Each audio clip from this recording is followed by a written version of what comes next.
Entre ses paysages sublimes et sa riche histoire, l'Irlande a beaucoup à offrir aux nombreux touristes qui s'y rendent chaque année. Lieu de tournage de la célèbre série Game of Thrones, ces paysages dramatiques séduisent les photographes en herbe, tandis que les familles y vivent des expériences différentes de leur quotidien en Chine. Minlin leur fait découvrir l'Irlande depuis plus de 13 ans.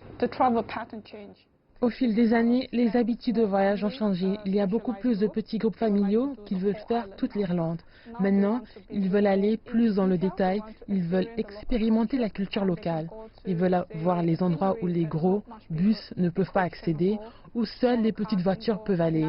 En Irlande, les paysages sont incroyables, mais le plus important, ce sont les gens. Les Irlandais sont tellement sympathiques et accueillants que je pense que les Chinois doivent absolument venir en faire l'expérience par eux-mêmes.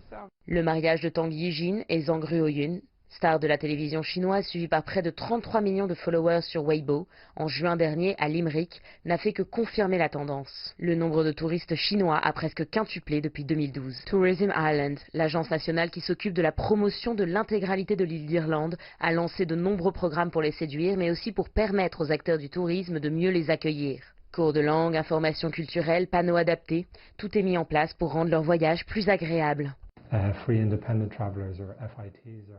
Les voyageurs indépendants augmentent de plus en plus. Nous préparons donc un mini-programme à utiliser sur WeChat. Il sera prêt l'an prochain. Il contiendra des informations sur l'Irlande, Dublin, Belfast, Wild Atlantic Way, etc. Les touristes pourront l'utiliser dans leur propre langue. Nous espérons également intégrer des systèmes de paiement électroniques comme Alipay, WeChat Pay, etc. Nous voulons créer un environnement vraiment accueillant pour les consommateurs chinois. Ces nouveaux touristes chinois qui recherchent de l'expérience originale et différente de leur quotidien aiment voyager en plus petits groupes. Il y a beaucoup de grandes villes en Chine. Beaucoup d'habitants des mégapoles chinoises n'ont jamais eu d'expérience à la ferme. Ils en raffolent. Ils montent à cheval, font paître des moutons et travaillent à la ferme, apprennent à faire des scones ou du pain. Parfois, ils veulent juste vivre à la ferme et s'éloigner de tout le reste pendant quelques jours. L'agence Satino Travel propose des séjours sur mesure et pour toutes les générations. Ils ont récemment lancé un camp de vacances destiné aux enfants chinois souhaitant apprendre la langue anglaise tout en découvrant la culture irlandaise.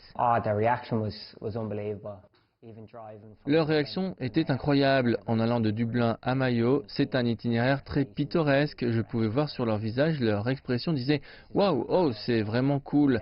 Passer d'une ville surpeuplée, très polluée, avec des travailleurs épuisés et des embouteillages, à l'Irlande où le silence règne et où on est entouré de champs, c'était une expérience extraordinaire pour eux. L'Irlande est une destination touristique prisée grâce à ses paysages inoubliables, sa richesse historique et culturelle et par-dessus tout la gentillesse dont font preuve ses habitants. Les touristes chinois ne s'y trompent pas et viennent de plus en plus nombreux découvrir ce pays aux multiples facettes, attirés par les circuits de découverte des lieux de tournage de la série Game of Thrones, mais aussi par le Wild Atlantic Way et l'Anneau du Kerry, ces routes scéniques sublimes mises à l'honneur par l'Office du tourisme. Floriane Virgile, Dublin, CGTN.